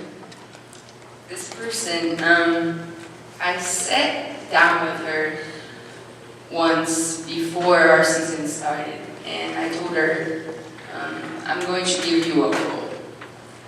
And I said, your role is to be a leader, is to work hard, do everything you can possibly do to get this team better. And I promise you, I will do whatever it takes and whatever I need to do to make you better and to make the team better. So, on top of just doing everything and just taking us to a Region 9 title and to leading this team and to getting 3rd at National, she is obviously going to one of the best programs, actually the best volleyball program in the country. So that's Fatima Balza.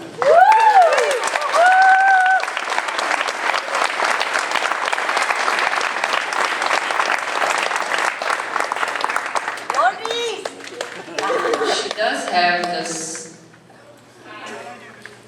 I'm going to say this, the slowest jog I have ever seen in an athlete. I've told her she better change that before she gets to Penn State, because I don't know what they're going to do. however she makes up on a board for us. So. Thank you.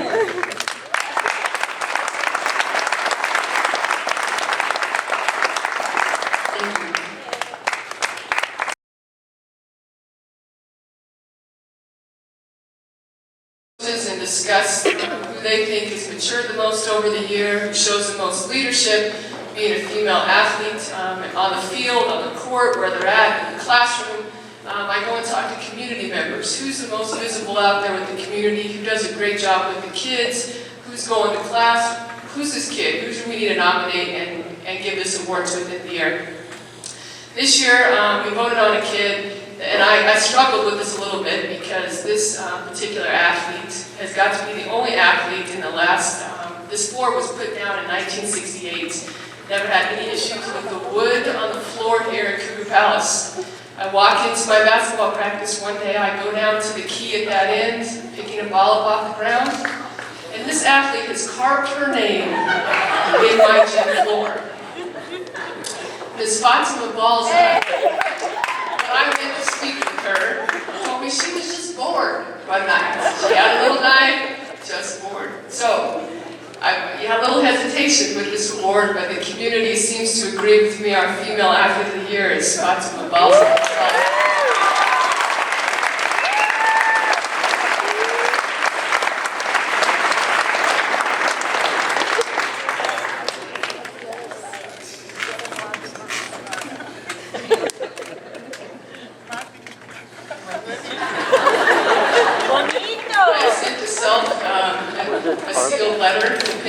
Warning their maintenance crew that they need to keep all sharp objects out of her hand at all times. She's breaking my award now.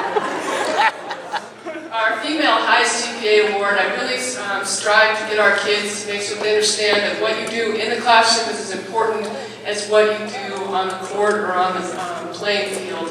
And our GPA awards were given out at an all-campus award ceremony earlier this year, but I would like this student to stand and be recognized. Our 2009 winner, female highest GPA award winner, Casey Simpson.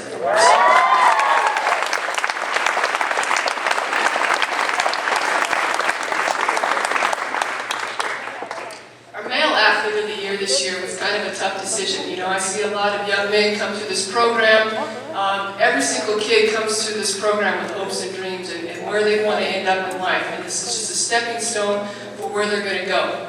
So once again, I go out to the community and I ask, what kids have been here? What kids have been at your school? What kids have been around late after the games to talk to parents and fans and sign autographs? And what kid has come in and shot or been at the field longer? I want a student athlete that's come here that hasn't given us any trouble and just is the epitome of what I want every single athlete to become. And this year my coaching staff has agreed with me that it's Francisco Cruz of our men's basketball.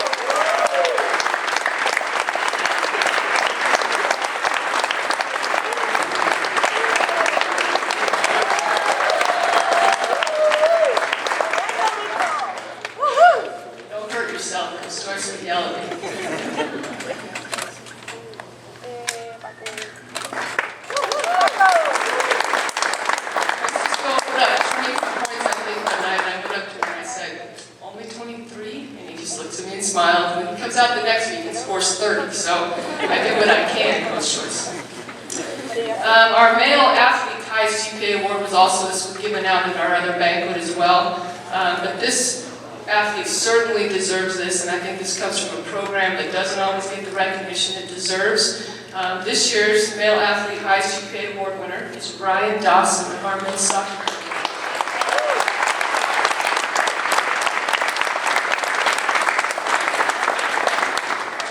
Has already burst the bubble on me again because she likes to rub this in my nose. I'm the one that created the team highest GPA award, and I'm the one that won this award for 3 years until we hired Coach Wynn, and now I have lost the award 5 years in a row. I've come in second place 5 years in a row. So once again, I would like the softball team to stand and be recognized with the highest GPA for all of our teams.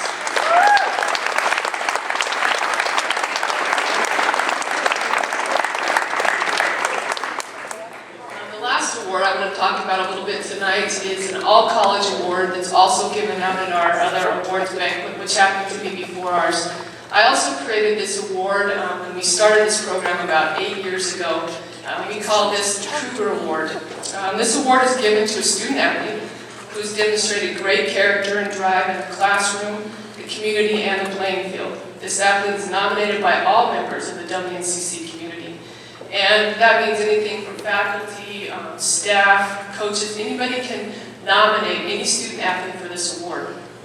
This year's award, I think, is very deserving, and here's an excerpt from one of his nomination form. It says, Saul is a member of the men's basketball team and very involved in every aspect of the WNCC community. You can find Saul on a typical day studying to maintain his high GPA, assisting United Leaders with an activity, unlocking a door for a resident in Pioneer Hall as an RA alternate, or cleaning Cougar Palace after a hard-fought victory.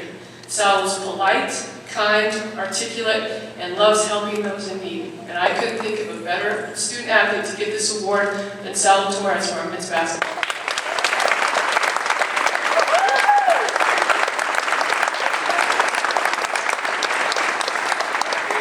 Now I know you're all tired. I know said we were only going to go about 40 minutes after Trish got done, and then Coach Rasker got up here, and Coach Joyce got up here, so we ran a little bit long this year. But in closing tonight, I want to once again thank all of you guys for coming out. I appreciate what you do on a daily basis. I was at church a couple weeks ago, and there was a gentleman visiting, and he was giving this speech about how when he got married, he realized how selfish of a person he was. And when he had his first kid, he realized how much more selfish he was. And now that his wife is pregnant with their second child, he really realized that he was a very selfish person. And I sat back, and I even talked about this with Coach Wynn a little bit, and I realized, there's a reason I think that I'm single. I am a very, very, very selfish person. And, Coach Harner's talked about the regional tournament we have here. For the month of February, we had the concession stand operating 26 days out of the month of February. There were days, 1 week that I worked 120 hours in 1 week. And we were in the third day of the the regional tournament, and the coach comes up to me and she's like, I hate to tell you this, but you look terrible. I'm like, yeah, thank you. I know, I blackened all the mirrors in my home. And so I sat here looking and feeling sorry for myself there at a point that I'm like, man, I'm so tired. I look terrible. I haven't seen the light of day in weeks. And I would show up here at the gym at 5:30 in the morning, and you know what? FBG is already here. Maria and Rich have been here for 30 minutes. The lights are on, my office is open. Then I'm sitting there, I get to my office, and you know what? The Pepsi man comes to deliver my Pepsi. And it's like 5:15 in the morning, And then I get to thinking, I got a team coming in and I got to feed dinner. And you know what? I call Neil Blumenkamp from Runs and Restaurants. He's been up since 4:30 himself, and he's more than happy to help me. I have issues. Our kids need money. We need to do some other things. And U.S. Bank, I talk to people at U.S. Bank every week, the staff at U.S. Bank, that helps all of our athletes. We really appreciate that. Everybody in this room out here contributes to something that we do every single day. You guys sit back and you show up to practice for 2 hours, but you don't understand what it takes to make that practice run, and what people have been doing. We run around, and I'll run frantic if I have to make a regional tournament come out like we're skating on ice, and everything is perfect. That's what we want, and that's what you should see. And I sit back some days, I come in, and I'm kind of grouchy when we start in the morning, and Coach Bergner comes in, and he looks like he's been run over, and I'm like, what's wrong with you? Well, his baby's been up all night, and he didn't even get to sleep, and so now he's worse off than me. So I hope that all of you guys understand there's a lot of people that do a lot of things for you, and you need to sit back and understand truly how selfish you are. And if you can overcome that selfishness, you can do anything you want to do, and everything works great. So thank you for a great 2008-2009 year, and we're looking forward to a lot more regional championships next year. Thank you.